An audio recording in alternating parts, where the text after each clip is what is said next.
Hi guys and welcome back to Tarot Page Philippines. For this video, gawin natin yung weekly horoscope for October 20 to 26 para po sa may mga sun, moon, at rising sign na Aquarius. So if you're new, subscribe, like, and share. Kung hindi nyo po alam yung ano yung sun, moon, at rising sign nyo, at the end of the video, we have a link for this para mapanood nyo po. Keep in mind the readings are for guidance purposes, so use your free will wisely. And kung nais nyo po magpa-schedule ng private readings or spellworks, or you just want to send a donation or gift using GCash Maya, check nyo po yung description sa baba. Or you can use po yung thanks button natin. Aquarius, how are you? So, we have here is the 10 of Wands. So, well, one thing Aquarius andoon na sabi natin na andun yung spirit, yung heart mo is, o yung mind mo is naka-focus is to work, to fulfill what you want to do. Medyo, ano ka ngayon, hyper-focus ka sa tina-target mo sa sarili mo, and andoon na, siguro may mga gusto ka parang, in a way, may mga gusto kang patunayan sa mga tao sa paligid mo, na you can do it, na kaya mong magawa to, you can be that person you wanted to be. Pero, ito lang yung reminder sa'yo with the King of Wands. Kailangan i-acknowledge mo din yung limitations mo. Kasi hindi naman lahat ng bagay kaya natin talaga. Especially if we are not really designed para sa ganung mga bagay. Maintindihan, yun yung maraming babasag. Naku, hindi, pagkapag ginusto mo, magagawa mo. Honestly, medyo hindi na ako nag-agree doon. Kasi once you start to learn astrology and birth chart reading, magkakaroon ka na idea na not everyone is capable na magawa yung mga bagay na to. Or may mga iba't iba tayong mga life purposes and also targets in life na doon tayo dapat nagpo-focus.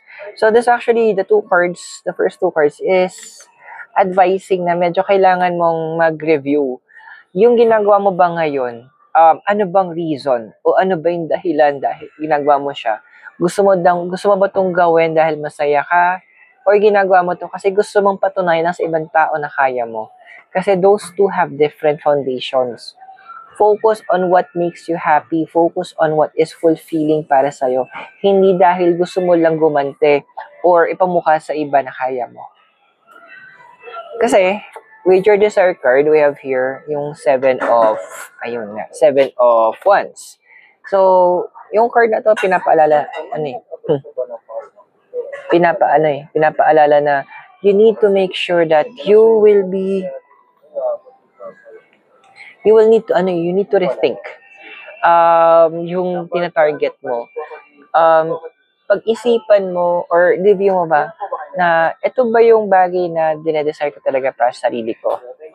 Ito pa ba yung goals ko? Ito na pa ba yung fulfillment ko? Kasi what the cards are showing here with the 7 of Wands is gusto mong maging on top or gusto mong maka-achieve ng fulfillment. Pero ang question, at the expense of what? Ano yung bibitawan mo? Ano yung kaya mong bitawan? Ano yung kaya mong ibigay? Ano yung kaya mong i-sacrifice? Ano yung kaya mong i-let go? Those are the things na kailangan mong i-consider. Worth it ba kapag ginawa mo yung mga bagay na yun? So, be mindful na din. So, let's take this as a warning, ha? Now, your foundation is the card of judgment. Huwag ka nang masyadong ma-concern na, yes, may mga taong from your past bumalik, tas mawawala. Alam mo bakit? Kasi merong gagawin yung universe that they will be exposed. Makikita mo yung totoo nilang kulay. Kasi mapipit kayo pareho sa isang sitwasyon. I think ang basis sa cards is more on the finances. At makikita nyo pareho yung kulay. And so, mas more on the finances, financial side. So, andun yung point na ilalabas yung totoong color nila and you will need to rethink. Ano ba talaga? Is this something na kailangan mo pa ba silang i-cater? Kasi I'll be medyo direct to the point. Andun yung point na hahanapan nila ng way para lamangan ka in terms of finances. Pwedeng sa labor, or andoon na pipilitin nilang i-miscompute yung mga bagay-bagay, or andun yung punto na hanggahanap sila ng way para ipakita sa'yo na, ay hindi, kasi kulang yung ganito mo. So, iwas-iwas tayo sa mga ganun tao because they are not really worth it to keep. So, bumalik man sila, expect mo, ikaw na rin yung magtatanggal sa kanila sa life mo. In the past kasi, we have here SC, card of the Eight of Wands. So, this Eight of Wands is advising na, why not, ayun, ang bilis lang bumalik out of the blue. Tapos parang andun yung point na feeling nila na parang you're, na pass is pass.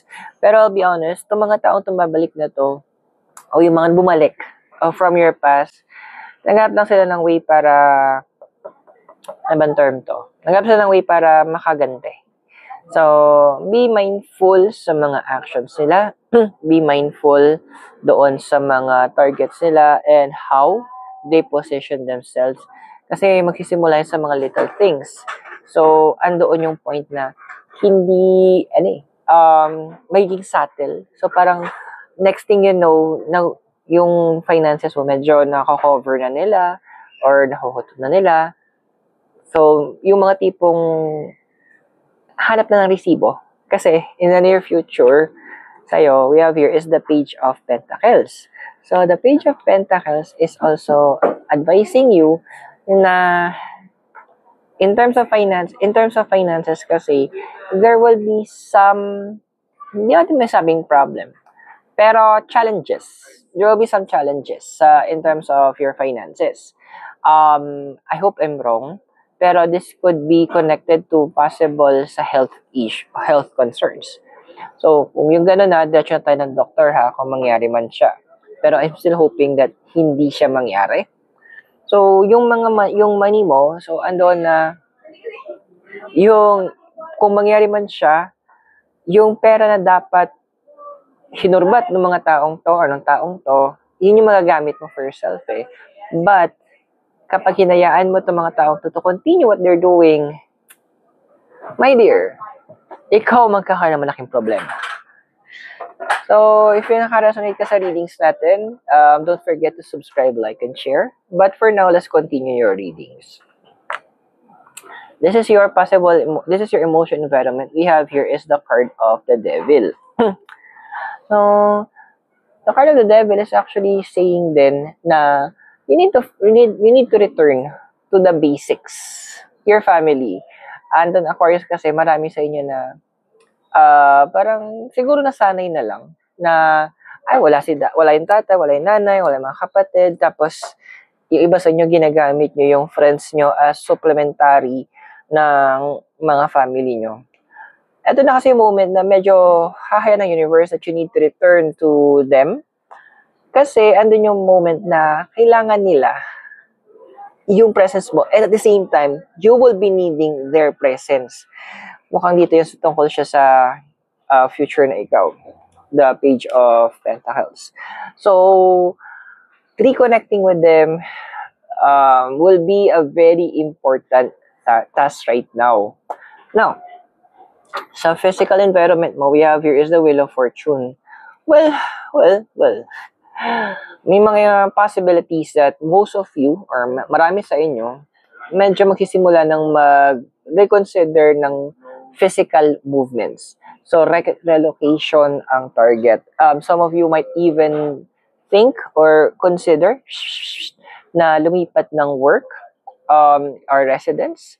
And yung isa sa mga reason na for the change of residence kasi kailangan nyo ng reset in terms of your environment.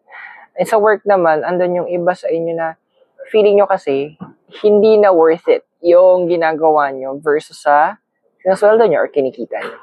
Which is a good thing kasi kung overwork and undercompensated ka, ibang usapan na, di ba? Now, your hopes and fears we have here is the Queen of Wands. So, itong the card is saying na yung point na sana mag-gets ng mga tao yung kung saan ka nanggagaling. I'm sorry medyo didiretso na kita. Hindi lang mag-gets yung gusto mong sabihin unless sasabihin mo talaga. hindi nila maintindihan kung ano yung gusto mong ipahiwatig kung hindi mo naman i-vocalize yung talagang nararamdaman mo. Dear, hindi naman lahat ng tao manghuhula at hindi naman lahat ng tao are sensitive enough para marinig or mag-read between the lines. May responsibility pa rin tayo magsalita about it. Okay? Now, the possible future we have here is the Two of Swords. Dude, ayan na nga. Medyo tama naman papaganahin natin. Buti nila medyo nag-overthink ka na rin. May gagamit mo kasi siya ngayon eh. So, your overthinking will allow you to reconsider yung mga tao sa paligid mo. Ito na yung mga moments na medyo mag-uungkat ka na ng mga resibo, mag-compare ka na ng notes na parang ito yung sinabi niya before, ito yung ginagawa niya ngayon, ito yung ginagawa niya ngayon, ito yung sinasabi niya before. So, magkakaroon ka ng re-evaluation. Is this person or are these people still true? Andun ba na may positive impact pa rin ba sila sa akin? Or andun na yung point na nawarla na lang ako, ginagamit nila ako. So I hope nakatulong yung readings. Those are for guidance purposes. Use your free will wisely. At huwag kalimutan na mag-subscribe, like, and share so you can have access to our future videos there. So guys, maraming salamat. God bless, namaste, Hare Krishna, and blessed be, and hope to see you very soon. Mula po dito sa Ililica in Baguio City. Have a great day. I'll see you very soon. Bye!